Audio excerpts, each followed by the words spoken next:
Hello दोस्तों, क्या आप भी मैट्रिक की बोर्ड परीक्षा 2025 में देने वाले हैं और अच्छा नंबर चाहते हैं? दोस्तों, आपका टारगेट है 450 पार दोस्तों, तो बिल्कुल भी आपका 450 पार हो सकता है।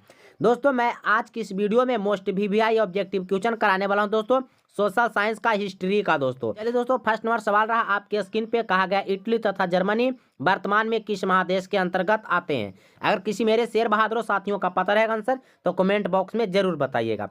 तो इटली तथा जर्मनी वर्तमान में किस महादेश के अंतर्गत आते हैं तो बताइए दोस्तों। तो इसका करेक्ट आंसर आपका ऑप्शन यूरोप अगर है, बिल्कुल सही है दोस्तों। ऑप्शन आपका यूरोप बिल्कुल राइट हो जाएगा। चलिए दोस्तों, नेक्स्ट सवाल की ओर चलते हैं। नेक्स्ट सवाल रहा आपके सामने दोस्तों, आपके स्क्रीन पे। कहा गया है फ्रांस में किस शासन वंश की पुनः स्थापना वियना कांग्रेस द्वारा की गई थी? ठीक है, सवाल बहुत इंपॉर्टेंट है दोस्तों, एकदम भी आई है दोस्तों। चलिए, कहा गया है कि फ्रांस में किस शासन वंश की पुनः स्थापना वियना कांग्रेस द्वारा की गई थी? तो इसका करेक्ट आंसर आपका ऑप्शन होगा बूर्बो वंश दोस्तों, यानी ऑप्शन आपका सी करेक्ट हो जाएगा। चलिए दोस्तों, अगर अभी तक आप हमारे चैनल को सब्सक्राइब नहीं किए तो बिल्कुल भी कर लीजिए, वीडियो को लाइक करके दोस्तों के साथ शेयर कर दीजिए दोस्तों, इसी प्रकार का और वीडियो आगे पाने के लिए। चलिए दोस्तों, कहा गया मेजिनी का संबंध किस संगठन से था? मेजिनी का संबंध किस संगठन से था? इसका करेक्ट आंसर आपका ऑप्शन हो जाएगा किस संगठन से था दोस्तों? तो कार्बोनरी, इसका ऑप्शन आपका बी बिल्कुल राइट आंसर हो जाएगा। चलिए दोस्तों, चलिए लगे रहिए दोस्तों, जब तक तोड़ेंगे नहीं तब तक छोड़ेंगे नहीं दोस्तों, समय बहुत कम है। चलिए, कहा गया इटली एवं जर्मनी के एकीकरण के विरुद्ध निम्न में कौन था? इटली और जर्मनी के एकीकरण के विरुद्ध था इनमें से कौन? बताइए। तो यहाँ पे इसका करेक्ट आंसर आपका ऑप्शन ऑस्ट्रिया अगर है तो ऑस्ट्रिया की ओर ले जा रहे हैं, तो बिल्कुल सही जा रहे हैं दोस्तों, ऑप्शन आपका बिल्कुल राइट सी होगा। चलिए दोस्तों, नेक्स्ट सवाल दोस्तों, नेक्स्ट सवाल आपका सामने रहा। काउंट काबूर को विक्टर इमैनुअल ने किस पद पर नियुक्त किया था? काउंट काबूर को विक्टर इमैनुअल ने किस पद पर चुना था दोस्तों? इसका करेक्ट आंसर आपका अगर ऑप्शन प्रधानमंत्री की ओर जा रहे हैं लेकर के, तो बिल्कुल सही जा रहे हैं दोस्तों, ऑप्शन आपका सी होगा, यानी कि कहे तो प्रधानमंत्री होगा। चलिए दोस्तों, चलिए नेक्स्ट सवाल बहुत इंपॉर्टेंट बउआ वाला सवाल, बच्चा वाला सवाल आपका सामने आ गया। कहा गया है गैरीबाल्डी पेशे से क्या था? गैरीबाल्डी पेशे से क्या था? चलिए दोस्तों, सवाल इसका करेक्ट आंसर आप लोग बताइए, गैरीबाल्डी पेशे से क्या था? तो ऑप्शन अगर आप लोग डी मार रहे हैं तो बिल्कुल सही कर रहे हैं, अगर ऑप्शन डी मार रहे हैं बिल्कुल सही कर रहे हैं दोस्तों, गैरीबाल्डी पेशे से नाविक था। चलिए दोस्तों, नेक्स्ट सवाल, जर्मन राइन राज्य का निर्माण किसने किया था? वाह रे वाह मेरे शेर बहादुर साथियों, जर्मन राइन राज्य का निर्माण किसने किया था? आंसर कमेंट बॉक्स में बताइए, जर्मन राइन राज्य का निर्माण किसने किया था? तो इसका करेक्ट आंसर आपका ऑप्शन हो जाएगा मेरे शेर बहादुर साथियों, नेपोलियन बोनापार्ट। नेपोलियन बोनापार्ट, यानी कहे तो ऑप्शन आपका क्या हो जाएगा? बी हो जाएगा। चलिए दोस्तों, नेक्स्ट सवाल आपका है, जालबेरिन कैसी संस्था थी? जालबेरिन कैसी संस्था थी दोस्तों? बताइए, इसका करेक्ट आंसर आप लोग बताइए, जालबेरिन कैसी संस्था थी? अगर ऑप्शन आप सही टिक कर रहे हैं बी को, व्यापारियों को, तो बिल्कुल सही जा रहे हैं, ऑप्शन व्यापारी। जालबेरिन जो थी दोस्तों व्यापारियों की संस्था थी। चलिए, नेक्स्ट सवाल दोस्तों, नेक्स्ट सवाल रहा, रक्त एवं लौह की नीति का अवलंबन किसने किया था? वाह रे वाह, क्या सवाल है, बउआ वाला सवाल है, एकदम VVI है सवाल दोस्तों। रक्त एवं लौह की नीति का अवलंबन किसने किया था? अगर आप लोग ऑप्शन बिस्मार्क मार रहे हैं बिल्कुल सही कर रहे हैं, अगर बिस्मार्क मार रहे हैं बिल्कुल सही कर रहे हैं। चलिए दोस्तों, नेक्स्ट सवाल है, फ्रैंकफर्ट की संधि कब हुई थी? फ्रैंकफर्ट की संधि कब हुई थी? बताइए इसका आंसर कमेंट बॉक्स में आप लोग बताइए, मेरा इंतजार रहता है। फ्रैंकफर्ट की संधि कब हुई थी? अगर ऑप्शन आप लोग 1871 टिक कर रहे हैं तो बिल्कुल सही कर रहे हैं, 1871 अगर आप टिक कर रहे हैं बिल्कुल सही करें, ऑप्शन आपका डी राइट होगा। चलिए दोस्तों, नेक्स्ट सवाल रहा आपके सामने। कहा गया है नेपल्स की क्रांति कब हुई थी? वाह रे वाह, क्या सवाल है, नेपल्स की संधि कब हुई थी? बताइए। नेपल्स की संधि दोस्तों 1821 ईस्वी में हुआ था। ऑप्शन दोस्तों आप बताइए, 1820, हाँ 1821 है, ऑप्शन बी आपका करेक्ट होगा दोस्तों, ऑप्शन बी आपका करेक्ट होगा 1821। चलिए दोस्तों, नेक्स्ट सवाल है, चार्टिस्ट आंदोलन कहाँ हुआ था? वाह रे वाह, क्या सवाल है, चार्टिस्ट आंदोलन बताओ कहाँ हुआ था? चार्टिस्ट आंदोलन कहाँ हुआ था? चार्टिस्ट आंदोलन कहाँ हुआ था?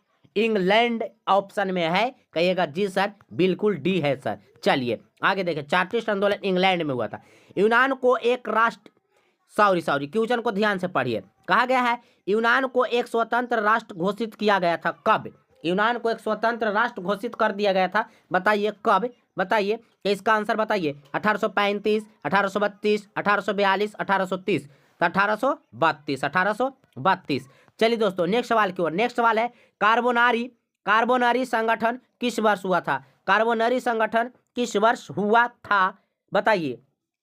1810 में हुआ था दोस्तों। कार्बोनरी संगठन जो दोस्तों इसका स्थापना यानी कहे तो ये हुआ था 1810 में। ऑप्शन आपका सी बिल्कुल राइट होगा। चलिए नेक्स्ट सवाल कहा गया है कि एड्रियानोपुल की संधि कब हुई थी? एड्रियानोपुल की संधि कब हुई थी? एड्रियानोपुल की संधि कब हुई थी बताइए दोस्तों। यहाँ पे 4 ऑप्शन है, 1828, 1829, 1830, 1831, 1829 आपका करेक्ट होगा दोस्तों, ऑप्शन बी। चलिए दोस्तों नेक्स्ट सवाल है, एड्रियानोपुल की संधि किन दो देशों के बीच हुई थी? वाह, ये संधि हुई थी दोस्तों, लेकिन किन दो देशों के बीच हुई थी? तो इसका करेक्ट आंसर आपका ऑप्शन हो जाएगा दोस्तों तुर्की एवं रूस। तुर्की एवं रूसों के बीच हुई थी। चलिए दोस्तों नेक्स्ट सवाल रहा आपके सामने दोस्तों कि सेडाउन का युद्ध किनके बीच हुआ था? सेडाउन का युद्ध किनके बीच हुआ था बताइए? तो सेडाउन का युद्ध दोस्तों फ्रांस और पर्सा के बीच हुआ था। ऑप्शन आपका सी बिल्कुल करेक्ट आंसर हो जाएगा। चलिए दोस्तों नेक्स्ट सवाल की ओर चलते हैं लेकर दोस्तों। कहा गया पोलैंड के विद्रोह को किसने कुचल दिया था? पोलैंड के विद्रोह को किसने कुचल दिया था बताइए? इसका करेक्ट आंसर बताइए। पोलैंड को विद्रोह को किसने कुचल दिया था? तो दोस्तों रूस ने कुचल दिया था। ऑप्शन आपका बिल्कुल ए राइट हो जाएगा। चलिए दोस्तों नेक्स्ट सवाल कहा गया 1870 में फ्रांस एवं पर्सा के बीच जो युद्ध हुआ था दोस्तों, ये वही युद्ध हुआ था दोस्तों फ्रांस और पर्सा के बीच। सेडाउने का युद्ध हुआ था दोस्तों। कब हुआ था? 1870 में। देखिए वही सवाल को दोस्तों घुमा करके पूछ दिया गया है। चलिए दोस्तों आगे हम लोग बात करते हैं। अगला सवाल है दोस्तों आपके सामने। कहा गया है यूरोपवासियों के लिए किस देश का साहित्य एवं विज्ञान, ठीक है, क्वेश्चन थोड़ा सा देखिए दोस्तों, यूरोपवासियों के लिए किस देश का साहित्य एवं ज्ञान विज्ञान प्रेरणा स्रोत रहा है? यहाँ पे है होगा दोस्तों, ठीक है, रहा है। तो इसका करेक्ट आंसर आपका बताइए। ऑप्शन यूनान हो जाएगा। क्या हो जाएगा दोस्तों? यूनान, ठीक है, यूनान हो जाएगा, यानी ऑप्शन आपका बी बिल्कुल राइट होगा। चलिए दोस्तों नेक्स्ट सवाल, युवा इटली संस्था का विकास किया था। युवा इटली संस्था का विकास किसने किया था दोस्तों? युवा इटली संस्था का विकास किसने किया था दोस्तों? तो इसका करेक्ट आंसर ऑप्शन मेजीनी अगर है तो बिल्कुल राइट आंसर होगा दोस्तों, ऑप्शन ए बिल्कुल राइट होगा। चलिए दोस्तों नेक्स्ट सवाल है दोस्तों। कहा गया है कि बिस्मार्क निम्न में से क्या था? बिस्मार्क निम्न में से क्या था? तो बिस्मार्क जो था दोस्तों वो कूटनीतिज्ञ था, ठीक है, कूटनीतिज्ञ था दोस्तों। ऑप्शन आपका डी बिल्कुल करेक्ट आंसर होगा। चलिए दोस्तों कहा गया सार्डिनिया पिडमाउंट का शासक कौन था? सार्डिनिया पिडमाउंट का शासक कौन था दोस्तों बताइए? इसका आंसर आप लोग बताइए। सार्डिनिया पिडमाउंट का शासक कौन था बताइए? कौन था दोस्तों? विक्टर इमैनुअल था। विक्टर इमैनुअल, ऑप्शन आपका सी बिल्कुल राइट होगा। चलिए दोस्तों नेक्स्ट सवाल है दोस्तों, यूनानी स्वतंत्रता आंदोलन के दौरान कौन ब्रिटिश कवि शहीद हुए थे? यूनानी स्वतंत्रता आंदोलन के दौरान कौन ब्रिटिश कवि शहीद हुए थे बताइए दोस्तों? इसका करेक्ट आंसर आपका ऑप्शन हो जाएगा लॉर्ड बायरन दोस्तों। लॉर्ड बायरन ही शहीद हुए थे। चलिए दोस्तों नेक्स्ट सवाल आपका सामने रहा, हाँ यही तो है सर दोस्तों, जालबेरिन संस्था किस राज्य ने की थी? जालबेरिन की स्थापना किस राज्य ने की थी? हाँ जालबेरिन एक कार्बोनारी थी दोस्तों। बताइए ये जालबेरिन की स्थापना किस राज्य में की थी दोस्तों बताइए? तो इसका करेक्ट आंसर बताइए आप लोग। ऑप्शन दोस्तों अगर ऑप्शन पारसा है दोस्तों तो इसका करेक्ट आंसर पारसा होगा, यानी कहे तो ऑप्शन आपका ए बिल्कुल राइट आंसर हो जाएगा।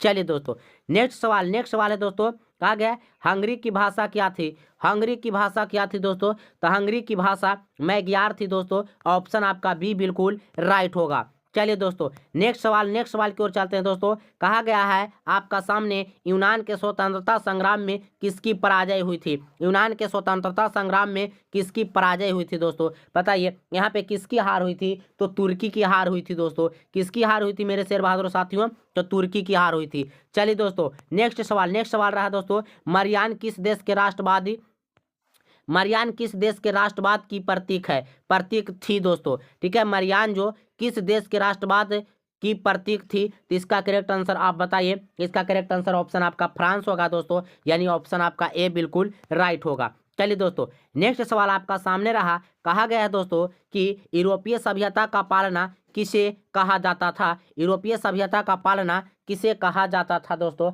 बताइए? तो इसका करेक्ट आंसर ऑप्शन होगा यूनान को दोस्तों। यूनान को, किसका दोस्तों? यूनान को। चलिए दोस्तों, ये वीडियो आप लोग को कैसा लगा दोस्तों? आज की इस वीडियो में इतना ही दोस्तों। आप हमारे चैनल को सब्सक्राइब कर लीजिए। नेक्स्ट वीडियो भी दोस्तों मैं लाऊंगा जल्द ही दोस्तों। सिर्फ वही क्वेश्चन जो कि सीधा सीधा बोर्ड परीक्षा में पूछा जाता है और पूछने की पूरी पूरी संभावनाएं होती है। जी हाँ दोस्तों, बिल्कुल। चलिए दोस्तों।